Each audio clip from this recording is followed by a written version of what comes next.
Hello everyone, welcome to my channel. कैसे हो आप सब? आई होप आप लोग सब बहुत अच्छे होंगे, स्वस्थ होंगे एंड ऑब्वियसली अपनी तैयारी बहुत अच्छे से कर रहे होंगे। सो गाइस, आज का व्लॉग मैं अभी से स्टार्ट कर रही हूँ एंड आज का व्लॉग बहुत ही ज़्यादा इन्फॉर्मेटिव होने वाला है, क्योंकि मैं आपको आज कुछ टिप्स भी देने वाली हूँ और मैं अपनी कुछ बातें आप लोगों के साथ शेयर करने वाली हूँ। सो गाइस, अभी मैं आई हूँ छत पे और आज का मौसम मैं आपको क्या ही बताऊँ। मौसम के बारे में तो मैं अपने आए दिन व्लॉग्स में बताती रहती हूँ, बट आज का जो मौसम है ना, 2 मिनट पहले बारिश हो रही है एंड 2 मिनट के बाद धूप। क्या ही बोलूँ।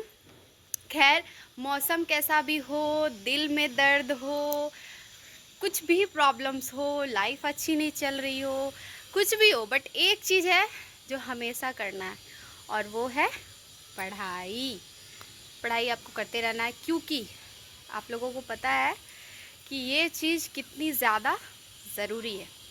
सो गाइस, चलो आज का व्लॉग स्टार्ट करते हैं। एंड अब मेरा छत देख लो, थोड़ा बहुत साफ़ लग रहा है।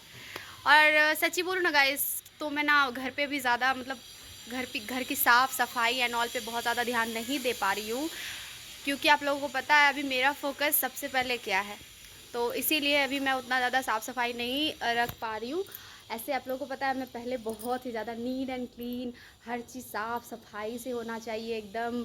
और मतलब मुझे अपने आप में लगता है कि नहीं, मैं क्या थी और क्या हो गई है, बट कोई बात नहीं। मुझे पता है कि मेरा एम क्या है। अगर मैं सोचूंगी कि मैं पूरा साफ़ सफाई करूँ, घर का सारा एकदम काम करते रहूँ, सुबह से लेकर शाम तक मैं काम ही करती रहूँ और उसके बाद में पढ़ाई करूँ और उसमें एकदम अच्छा परसेंटेज लेके आऊँ, तो भाई ऐसा होता है नहीं कहीं। इसलिए मैं आप लोगों को भी सजेस्ट करती हूँ, अगर आप लोग सोचते हो कि अगर मैं तो मायके में रहती हूँ, बट अगर आप लोग ससुराल में भी रह के पढ़ाई कर रहे हो, तो आप लोगों के पे भी ये चीज़ लागू होता है। ना बोलना सीखिए, ठीक है। मेरी लाइफ में ऐसे बहुत इंसान मिले हैं जिसे मैंने समझाया है कि ना बोलना सीखिए। जब तक आप ना बोलना नहीं सीखेंगे ना, तो इंसान आपको मजबूर समझेगा। और दूसरा चीज़, इंसान हमेशा, देखो कोई भी है, सब काम का प्यारा होता है। ये लिटरली, ये सच बोल रही हूँ, काम का प्यारा होता है सब कोई। तो ना बोलना जब आप सीख जाओगे ना, और आप अपनी प्रायोरिटी खुद को देने लगोगे ना, खुद को, तो भाई साहब, आपको आपके लाइफ में आपको सक्सेस होने से कोई नहीं रोक सकता, ठीक है। तो सबसे पहले ना बोलना सीखिए। जैसे कि अगर आपको पढ़ाई करना है और अगर आपको कोई एक्स्ट्रा काम दे रहा है, तो प्लीज़ नो, अभी मेरा पढ़ाई का टाइम है, ये टाइम मेरा पढ़ाई का है, मैं उससे दूंगी, ठीक है। तो वैसा कीजिए। और देखो, सबके घर में ऐसा होता ही है, और जो ससुराल में रहते हैं उनका तो मैं बहुत अच्छे से समझ सकती हूँ। और एक कमेंट आया था कि मेरा सीटेट में अच्छा मार्क्स आया है, उनका बहुत अच्छा मार्क्स आया था। मार्क्स मुझे एग्जैक्ट याद नहीं है। और घर ससुराल में रह के मैं, कोई सपोर्ट नहीं करता है, मैं पढ़ाई करती हूँ और उसके बावजूद उन्होंने इतना अच्छा मार्क्स गेन किया। सो उनको तो बहुत ज़्यादा कॉन्ग्रेचुलेशन। एंड लिटरली गाइस, ससुराल में रह के पढ़ाई करना, इतना ज़्यादा मार्क्स लेके आना बहुत बड़ी बात होती है, ठीक है। इनफैक्ट उनके जगह पे मैं भी होती तो इतना अच्छा मार्क्स नहीं ला पाती, ठीक है। तो खैर, मेरे साथ तो ये प्रॉब्लम है कि बच्ची है, प्लस घर भी मुझे संभालना होता है और मम्मी नहीं है, तो थोड़ा ज़्यादा मेरे लिए ये चैलेंजिंग हो जाता है, बच्चे के साथ, घर के साथ पढ़ाई करना। बट थैंक्स टू गॉड, मेरे पापा बहुत सपोर्टिव है। इनफैक्ट मैं क्या बोलूँ, सपोर्टिव के साथ साथ मेरे पापा बहुत अच्छे मेरे फ्रेंड है। और जैसे एक मतलब होना चाहिए कि नहीं, मेरी बेटी अगर पढ़ रही है तो मैं उसे डिस्टर्ब नहीं, सपोर्ट करेगा। यह बात आपको मान के चलना है कि आपको अपनी लाइफ की ज़िम्मेदारी आपको खुद लेनी है, ठीक है। आपको अपनी लाइफ की ज़िम्मेदारी खुद लेनी है। और आज अगर मैं इतना कॉन्फिडेंटली ये चीज़ बोल रही हूँ ना, तो क्यों बोल रही हूँ ये चीज़ आप समझो, क्योंकि मैंने सारी चीज़ें झेली हुई है लाइफ में। मैं क्या नहीं झेली हूँ? दूसरों का इग्नोर करना, दूसरों का साथ नहीं देना, अकेले सब चीज़ हैंडल करना, संभालना खुद को। तो मेरी भी लाइफ में ऐसे अप्स एंड डाउन्स बहुत सारे आए, बट आज जाके फाइनली मैं थोड़ा सा रिलैक्स्ड हूँ, फिक्स्ड हूँ। और अब मुझे लाइफ में चाहिए सक्सेस, इसीलिए उसके पीछे मैं दिन रात लगी हुई हूँ, मेहनत कर रही हूँ। और मेरी अभी तैयारी बहुत अच्छी चल रही है और बाय गॉड अच्छा ही चले, और बहुत अच्छा से मैं एग्ज़ाम दूँ। और फ़िलहाल मैं अभी आईएनएम मेरा कंप्लीट हो गया, इंडियन नेशनल मूवमेंट। और जो भी पीआरटी की तैयारी कर रहे हैं उनके लिए मॉडर्न हिस्ट्री बहुत ज़्यादा ज़रूरी है, क्योंकि ज़्यादा मतलब मैक्सिमम नंबर ऑफ़ क्वेश्चंस जो है ना, वो मॉडर्न हिस्ट्री से ही आते हैं, ठीक है। ओके सो सबसे पहले तो आईएनएम मेरा कंप्लीट हो गया है और एक कंप्लीट विवेक सर का, जैसे कि मैंने आपको बताया हुआ है कि मैं टारगेट विद अंकित का बैच परचेज़ की हूँ। तो मैं अगर बैच में, पता है ना क्या होता है, मतलब नेट प्रॉब्लम हो जाता है वहाँ पे, स्लो चलता है। मेरे घर में, मैं थोड़ा घर थोड़ा अंदर है तो नेट बहुत ज़्यादा स्लो चलता है, तो उससे मैं एग्जैक्ट पढ़ नहीं पाती हूँ और टाइम भी वेस्ट बहुत ज़्यादा होता है। और मुझे ऐसा वीडियो चाहिए रहता है जिससे कि मैं एकदम रेगुलर मतलब चलते रहे। तो मैं क्या की हूँ, अपने दुकान जाके वाईफाई में मैं डाउनलोड करके आई हूँ सारा वीडियो जो भी मुझे देखना है। एक वीडियो 11 घंटा का है, एक वीडियो 11.5 घंटा का है, एक वीडियो 9 घंटा का है, एक वीडियो 6 घंटा का है। आईएनएम वाला वीडियो 6 घंटा का है। अगर आप बोलोगे तो मैं लिंक डिस्क्रिप्शन में डाल दूँगी, क्योंकि वो वाला जो वीडियो है ना बहुत ज़्यादा हेल्पफुल हुआ है, बहुत ज़्यादा मेरे लिए बहुत ज़्यादा हेल्पफुल है वो। मतलब वो आप एक वीडियो पूरा महामैराथन देख लेते हो तो उसमें आपको बहुत सारा कॉन्सेप्ट जो है वो क्लियर हो जाता है। Okay okay so first of all आपको मैंने मेरा आईएनएम कंप्लीट हो गया है। दूसरा बिहार जी के कंप्लीट हो गया, मतलब बिहार का प्राग ऐतिहासिक काल, आधुनिक काल, ऐतिहासिक काल, मतलब 3 हिस्ट्री। ओके और बिहार का मतलब क्या है, कैसे है, कितना है, राष्ट्रीय चिन्ह वगैरह जो भी है वो सारा चीज़। और हिस्ट्री ज्योग्राफी में मैं अब जा रही हूँ, ठीक है। और फिर उसके बाद फिर मैं बिहार की जनगणना और पॉलिटी ये कंप्लीट करूँगी। और फिलहाल मेरा बिहार का जो हिस्ट्री है, प्राग ऐतिहासिक, ऐतिहासिक और आधुनिक, ये तीनों मेरा कंप्लीट हो चुका है। क्योंकि देखो, अब आप सोचो कि प्राग ऐतिहासिक से नहीं आता तो मैं नहीं पढ़ूंगी, नहीं, आपको पूरा डिटेल में पढ़ना होगा, ठीक है। और उसके लिए बेस्ट तरीका है महामैराथन वीडियो। आप महामैराथन वीडियो जितना देख सकते हो उतना देखो, ठीक है। महामैराथन वीडियो देखने से ना आपको बहुत सारे कॉन्सेप्ट क्लियर होते हैं। ओके सो दूसरा ये था मेरा बिहार जीके कंप्लीट हो चुका है, जीके नहीं सॉरी हिस्ट्री। उसके बाद फिर मैं अभी ज्योग्राफी पे आऊँगी, ठीक है। अब मैं लगता है आज मैं ज्योग्राफी सोचती हूँ कंप्लीट करने का, क्योंकि रात भर में मैं आज बहुत देर तक पढ़ूंगी, क्योंकि मैं दिन में थोड़ा कम ही पढ़ी हूँ। दोपहर में मैं ज़्यादा इसलिए नहीं पढ़ पाती हूँ क्योंकि बाबू कभी सोती है कभी नहीं सोती है, तो इसलिए भी नहीं पढ़ पाती हूँ, ठीक है। और उसके बाद फिर मैंने मेरा आईएनएम कंप्लीट हो गया, बिहार जी के कंप्लीट हो गया। एंड जो मतलब जो जितनी भी क्रांति थी 1857 की, वो सारा क्लियर हो गया। और अभी मैं फ़िलहाल हिस्ट्री ज्योग्राफी पॉलिटी पे ही फोकस कर रही हूँ। और उसके बाद फिर मैथ्स और रीजनिंग में साइड से जो मैं 3 बुक ली हूँ, मैं आपको तीनों बुक अभी दिखाने वाली हूँ, ठीक है। तो चलो पहले मैं आपको तीनों बुक दिखाती हूँ, उसके बाद फिर बात करते हैं, ठीक है। सो एक मिनट। ओके सो गाइज, मैंने आपको अपने पिछले वीडियो में भी बताया है कि मैंने 3 बुक ऑर्डर किया हुआ है बीपीएससी 4.0 के लिए। देखो, बुक से पढ़ने से ये होता है ना, बुक से पढ़ने से आपको चीज़ें जो है ना वो और अच्छे से समझ में आती है। ऐसे ऑनलाइन भी आप पढ़ सकते हो, ठीक है। जितने भी टीचर्स हैं, कोई भी टीचर्स बुरे नहीं होते हैं, सारे टीचर्स अच्छे होते हैं। बट आपको बिलीव करना पड़ता है कि हाँ नहीं, ये टीचर्स बेस्ट है और मुझे इन्हीं से पढ़ना है, ठीक है। ये आपको मन में ये करना होगा। अगर आप 10 जगह जाओगे तो फिर वो मतलब उसमें आपको फिर दिमाग आपका डाइवर्ट होगा, ठीक है। तो मैं यहाँ पे मैंने 3 बुक ले रखी है और मैंने इसे, एक मैंने मंगाया है अमेजोन से, बाकी दोनों मैंने फ्लिपकार्ट से मंगाया हुआ है। और मैं लिंक आपको डिस्क्रिप्शन में दे दूँगी। अगर आप बीपीएससी 4.0 की प्रिपरेशन कर रहे हो तो ये काफ़ी ज़्यादा आपके लिए हेल्पफुल होगी। And I tell you one thing guys, कि ये कोई पेड प्रमोशन वीडियो नहीं है, ठीक है। तो आप लोग ऐसा मत सोचना कि मैं बुक का प्रमोशन करने के लिए एक्सेट्रा एक्सेट्रा, वैसा कुछ नहीं है, ठीक है। तो ये 3 बुक है, मैंने लिया हुआ है। और आप लोग मेरी फैमिली हो, क्योंकि अगर मैं कुछ, मेरे लिए कुछ अगर हेल्पफुल होता है तो मेरा मन करता है कि वो सारी चीज़ें मैं आप लोगों के साथ भी शेयर करूँ, इसलिए मैं बस शेयर कर रही हूँ कि आप लोग भी मंगा लोगे तो काफ़ी अच्छा रहेगा। और इसमें मैथ्स और रीजनिंग का जो मतलब क्वेश्चन दिया हुआ है ना, काफ़ी मतलब जो बहुत अच्छे से दिया हुआ है। और पीआरटी में देखो ऐसा होता है ना, पीआरटी में आपको पता नहीं रहता है कि मतलब ये टॉपिक से ही आएगा, उसमें मतलब मिला के आपको देते हैं, ठीक है। और 6 to 8 के लिए तो अलग सिस्टम है, फिर 9-10 के लिए अलग है। बट पीआरटी के लिए क्या होता है ना, आपको पूरा डिटेल्ड में पढ़ना पड़ता है, ठीक है।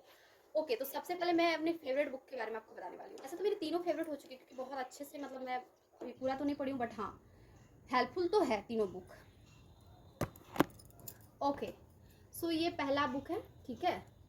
और इसमें ना आपको टोटल 20 सेट्स दिए हुए हैं, ठीक है। ऑब्जेक्टिव का जिस टाइप से क्वेश्चन आएगा उसी टाइप से दिया हुआ है। और जैसे कि आप मतलब ओरिजिनल में जब आप एग्जाम देते हो तो आप जैसे देखो, हिस्ट्री का अलग नहीं दिया रहता है, मतलब मिला जुला के एक क्वेश्चन पॉलिटी का, फिर हिस्ट्री से क्वेश्चन दे दिया, फिर मैथ्स से क्वेश्चन दे दिया, वैसा रहता है, ठीक है। बट इसमें क्या है ना, आपको पहले मैथ्स का क्वेश्चन देगा, फिर रीजनिंग का दिया है, फिर हिस्ट्री से दिया है, और फिर मतलब 120 नंबर में मतलब जैसे जैसे मिला जुला के देता है वैसे पहले मैथ्स और रीजनिंग का क्वेश्चन दिया, ठीक है। तो इसमें अभी मैं सेट नंबर 8 में हूँ, ठीक है। आज मैंने सेट नंबर 8 कंप्लीट किया है और मतलब आज रात को मैं 9 सेट कंप्लीट कर लूँगी। और फिर मैं अपनी बहन को बोलती हूँ पूछो, तो फिर वो पूछती है और 1-2 क्वेश्चन गलत होते हैं तो फिर मैं उसे और अच्छे से पढ़ सकती हूँ। और इसमें क्या है, जब आंसर आप देखते हो ना तो उसमें और डिटेल लिखा हुआ है कि हाँ ये नंबर से जैसे 1 नंबर क्वेश्चन, एक मिनट मैं आपको दिखाती हूँ। इसमें टोटल 20 सेट्स हैं, ठीक है। और मैं आपको दिखाती हूँ, देखो, जैसे देखो ये मॉडल प्रैक्टिस सेट 1 है। आप लोगों को शायद उल्टा दिख रहा होगा, बट आप लोग जब ओरिजिनल में बुक लोगे ना तो आप लोगों को समझ में आ जाएगा, ठीक है। तो यहाँ मैथ्स एंड रीजनिंग दिया हुआ है, एंड फिर यहाँ से देखो, यहाँ से जीके स्टार्ट हो जाता है, जीके वाला जो पार्ट होता है, ठीक है, हिस्ट्री, ज्योग्राफी, पॉलिटी, ये सब से। तो उसके बाद फिर यहाँ पे दिया हुआ है आंसर शीट, ठीक है, आंसर दिया हुआ है। एंड यहाँ से देखो व्याख्यान सहित उत्तर स्टार्ट हो गया है यहाँ से, ठीक है। देखो ये सारा व्याख्यान सहित उत्तर स्टार्ट हो गया। देखो व्याख्यान में ना क्या होता है ना, आपको कुछ बातें जो है, जैसे कि आंसर दिया हुआ एक का इतना नंबर आंसर दे दिया, तो आंसर के साथ जैसे कि आपको पूछ देगा कि हमारा राष्ट्रीय चिन्ह क्या है, तो उसका आंसर तो दिया ही रहता है, बाकी उसके अलावा भी उसमें 3-4 बातें डाल दी रहती है। तो इससे क्या होगा ना, अगर मान लो कि वो क्वेश्चन आपका पूरा नहीं आया, तो उसके जो 4 बातें लिखी हुई उनकी जानकारी आपके माइंड में अंदर चली गई, तो उससे रिलेटेड अगर कुछ और क्वेश्चन भी आता है तो आप उसे आसानी से कर सकते हो, ठीक है। तो ये हेल्प मिलती है मेरे अकॉर्डिंग, ठीक है। और क्या बोलूँ, ये सेट बहुत अच्छा लगा मुझे, ये काफ़ी अच्छी बुक है। एंड दूसरी बुक मैं बताती हूँ आपको। ओके, सो ये है दूसरा बुक, ठीक है, और ये गाइड है, ठीक है। इसमें ये भी बुक बहुत अच्छी है, इसमें तीनों मतलब 4 मतलब सारा सब्जेक्ट है, तीनों चारों नहीं, सारा सब्जेक्ट है। लाइक मैं आपको दिखाती हूँ। सबसे पहले तो आपको यहाँ पे सिलेबस मिल जाएगा, देखो यहाँ पे आपको सिलेबस दिया हुआ है, पूरा सिलेबस दिया हुआ है, जितना सब्जेक्ट्स है, ठीक है। और साइंस का इसमें अलग से पार्ट दिया हुआ है और पूरा एक्सप्लेन करके दिया हुआ है। अगर इस बुक को आप 1 से 2 बार भी पूरा पढ़ लोगे ना, तो काफ़ी कॉन्सेप्ट क्लियर होगा आपका।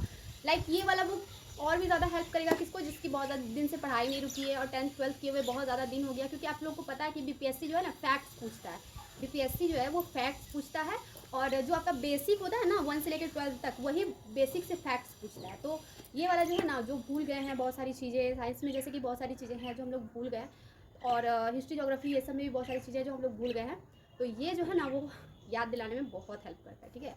तो ये बुक भी काफ़ी ज़्यादा अच्छा है। Okay, so third one is this book, and this book is for language paper. And ये वाला बहुत ही ज़्यादा अच्छा बुक है अगर आप लैंग्वेज की तैयारी करना चाहते हो। लाइक आपको पता है कि 30 नंबर क्वालिफाइंग नेचर का आता है, बीपीएससी 4.0 में भी आएगा पीआरटी के लिए, जो कि 30 मार्क्स आपको लाने होते हैं। 30 में आपको 30% या 40% लाना होता है, एग्जैक्ट, हाँ 40% लाना होता है। 30 नंबर ऑफ क्वेश्चंस रहते हैं जिसका आपको 40% लाना होता है, और उसमें ये वाला बुक आपको काफ़ी ज़्यादा हेल्प करने वाला है। और इसके अलावा देखो, अगर आप लैंग्वेज की तैयारी करना चाहते हो ना, तो ये वाला बुक अगर आप नहीं भी लेते हो तो आप आराम से लैंग्वेज की तैयारी कर लोगे, क्योंकि आपको 30 में ऑब्वियसली 9 नंबर या 12 नंबर ज़्यादा तो लाना नहीं है, 9 नंबर लाना है। सो अगर आप लैंग्वेज की तैयारी करना चाहते हो तो उसके लिए ये बुक काफ़ी ज़्यादा अच्छा है। बट अगर आप सिर्फ टीआरई 4.0 के लिए ये वाला बुक लेना चाहते हो तो मैं प्रीफर नहीं करूँगी, क्योंकि आप जो है ना लैंग्वेज के लिए क्वालिफाइंग नेचर का होता है, और इतना तो आपका बेस स्ट्रॉन्ग होगा ही। अगर आप टीआरई 4.0 दे रहे हो तो इतना तो आपका बेस स्ट्रॉन्ग होना ही चाहिए कि आप आराम से लैंग्वेज पेपर क्वालिफाई कर लो, ठीक है। सिर्फ क्वालिफाई करना है, उसका नंबर आपको ऐड होने वाला है नहीं, ठीक है। जो कि आपका मेन है वो 120 मार्क्स का ही है। और ये वाला बुक मैंने इसलिए परचेज़ किया है, अगर अब आप पूछोगे कि आपने फिर ये वाला बुक क्यों परचेज़ किया, तो मैंने ये वाला बुक इसलिए परचेज़ किया है ताकि इससे मेरा जेटेड भी अच्छे से क्लियर हो जाए। देखो जेटेड में दो जो सब्जेक्ट हैं वो लैंग्वेज रिलेटेड है, ठीक है। एक तो हो गया आपका हिंदी एंड इंग्लिश, और दूसरा आपका जो लैंग्वेज है, लाइक आप कुछ भी लैंग्वेज ले सकते हो, हिंदी, इंग्लिश, उड़िया, तमिल, संस्कृत, कुछ भी लैंग्वेज ले सकते हो, कि जिसमें कि मैंने हिंदी रखा हुआ है अपना, ठीक है। सेकंड लैंग्वेज मैंने हिंदी रखा हुआ है, और फर्स्ट जो एक है 15 नंबर का हिंदी और 15 नंबर का इंग्लिश, उसमें भी मेरा हिंदी है और दूसरा मेरा हिंदी है। तो हिंदी को मुझे काफ़ी ज़्यादा डीप में पढ़ना पड़ेगा, लाइक व्याकरण, और अगर क्या बोलते हैं, अगर ध्यांस वगैरह से आता है तो वो तो मेरा हो जाएगा, क्योंकि उतना सीटेड में मैं 2-3 बार दी हूँ तो मुझे उतना पता चल चुका है, और उसकी प्रिपरेशन मैं अलग से भी कर लूँगी। लेकिन व्याकरण ये सब चीज़ के लिए देखो आप इसमें कितना डीप से दिया हुआ है, इसमें ना हिंदी एंड इंग्लिश बहुत अच्छे से डिटेल में दिया हुआ है, जो कि जेटेड में भी मुझे काफ़ी हेल्प करने वाला है। तो अगर आप जेटेड और टीआरई 4.0 दोनों देने वाले हो तो आपके लिए ये बुक काफ़ी हेल्पफुल रहेगी। लेकिन अगर आप सिर्फ टीआरई 4.0 के लिए ये वाला बुक प्रीफर कर लेना चाहते हो तो मैं प्रीफर नहीं करूँगी। आप अपने से ही जो बेसिक है आपका, बेसिक महामैराथन्स वगैरह देख लो, सचिन सर की वीडियो पे आप देख सकते हो। लाइक उन्होंने बेसिक ग्रामर का बहुत सारा वीडियोस आपको मिल जाएगा, यूट्यूब पे भरा पड़ा है, तो वो वाला भी आप देख लेते हो, अच्छे से नोट्स बना लेते हो, और अगर आप उसे नोट्स को 2-3 बार पढ़ लेते हो तो उससे भी आपका मतलब कॉन्सेप्ट काफ़ी अच्छे से क्लियर हो जाएगा। सो गाइज ये 3 बुक है जो मैं ली हूँ। सो जो भी ये कमेंट्स किए थे कि आप TRE 4.0 के लिए कैसे पढ़ते हो, बुक से पढ़ते हो या ऑनलाइन पढ़ते हो, तो मैं दोनों से पढ़ती हूँ। फर्स्ट ऑफ ऑल मैं बता दूँ कि मैंने टारगेट विद अंकित प्लेटफॉर्म का बैच लिया हुआ है, जो कि बहुत अच्छा पढ़ाते हैं। वहाँ से भी मैं पढ़ती हूँ और यूट्यूब पे भी उनका मतलब अवेलेबल है वीडियोज़, तो आप यूट्यूब पे भी वीडियोज़ देख सकते हो। महामैराथन्स मैं वहीं से देखती हूँ ज़्यादातर, ठीक है। सेकेंड थिंग, मैंने ये सारा बुक लिया हुआ है। And third things is most important, that believe, ठीक है। बिलीव आपको एक पे करना होगा, ठीक है।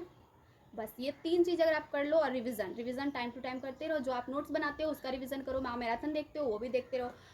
देखो, अगर आप महामैराथन देख रहे हो तो उसका देख के आप नोट्स बना लो और उसी नोट्स को पढ़ो, क्योंकि खुद का लिखा हुआ नोट्स काफ़ी ज़्यादा अच्छे से समझ में भी आता है और माइंड में सेट हो जाता है, ठीक है। तो ये सारी चीज़ें थी जो आप लोगों के साथ शेयर करनी थी, ठीक है।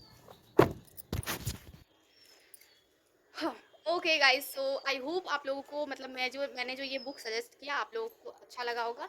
एंड आशा करती हूँ कि आपको ब्लॉग्स भी पसंद आते होंगे। देखो, मेरे पे जितना जानकारी रहता है ना मेरे तक, तो मैं काफ़ी सोचती हूँ कि आप लोगों के साथ शेयर करूँ, और जो भी हेल्पफुल होता है, जो खुद मुझे हेल्पफुल लगता है, वो सारी चीज़ें मैं आप लोगों के साथ भी शेयर करती हूँ, ताकि आप लोगों के लिए भी। मेरा INM कंप्लीट हो गया है, GK महामैराथन कंप्लीट हो गया है, बिहार GK कंप्लीट हो गया है, हिस्ट्री कंप्लीट हो गया है, और मैं साथ ही साथ नोट्स बनाते जाती हूँ।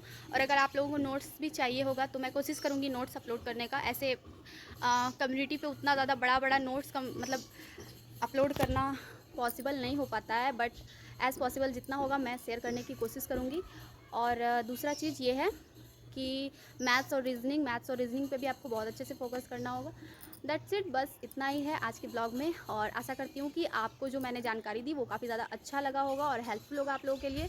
तो बस इस वीडियो में इतने ही, मिलती हूँ नेक्स्ट ब्लॉग में, तब तक के लिए bye, thank you for watching. अगर चैनल पे नए हैं तो प्लीज़ मेरे चैनल को सब्सक्राइब कर देना। एंड मिलते हैं नए व्लॉग्स में। और अगर आप लोगों का कोई क्वेरी होगा, कोई कमेंट्स होगा, तो प्लीज़ ज़रूर से ज़रूर कमेंट करना। Be positive guys, thank you for watching, bye bye.